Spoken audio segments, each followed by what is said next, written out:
Alors, professeur Pierre Cartier, vous travaillez au Centre de référence pour la rhumatologie et les maladies inflammatoires en pédiatrie.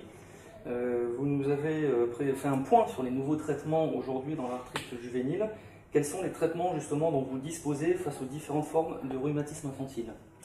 Alors, dans l'arthrite juvénile, nous faisons la part en fonction de la forme d'arthrite juvénile sur le type de traitement nécessaire. Dans la forme systémique d'arthrite juvénile idiopathique, la maladie de style de l'enfant, nous disposons désormais de 2 familles de médicaments. Les anti-interleukine 6 avec le tocilizumab, le Roactemra, en perfusion intraveineuse toutes les 2 semaines, et plusieurs anti-interleukine 1 sont à l'essai, dont un, le canakinumab, a récemment eu une autorisation d'utilisation, et on attend pour ce médicament que les conditions de remboursement soient réglées. De quel recul disposez-vous justement sur ces thérapies qui sont des biothérapies, si je ne me trompe pas?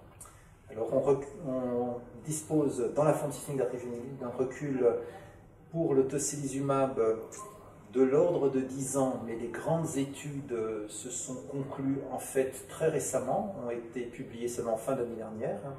Et pour les anti-interleukine 1, nous avons commencé à les utiliser dans une autre maladie en 2007 et nous n'avons commencé à les utiliser qu'en 2008 dans la forme systémique d'arthrite juvénile idiopathique pour ce qui est du canakinumab, 2003 pour ce qui est de l'anakinra qui est une molécule plus ancienne.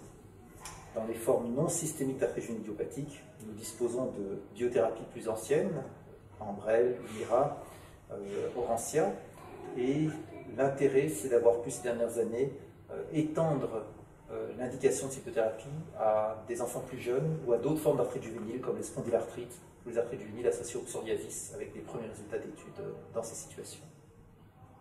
Enfin, il y a eu quelques questions dans la salle. Une a attiré notre attention. Faut-il vacciner contre la grippe les enfants qui sont sous ces biothérapies?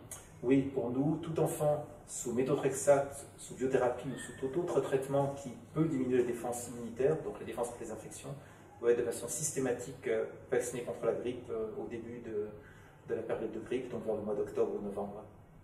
Merci pour votre intervention.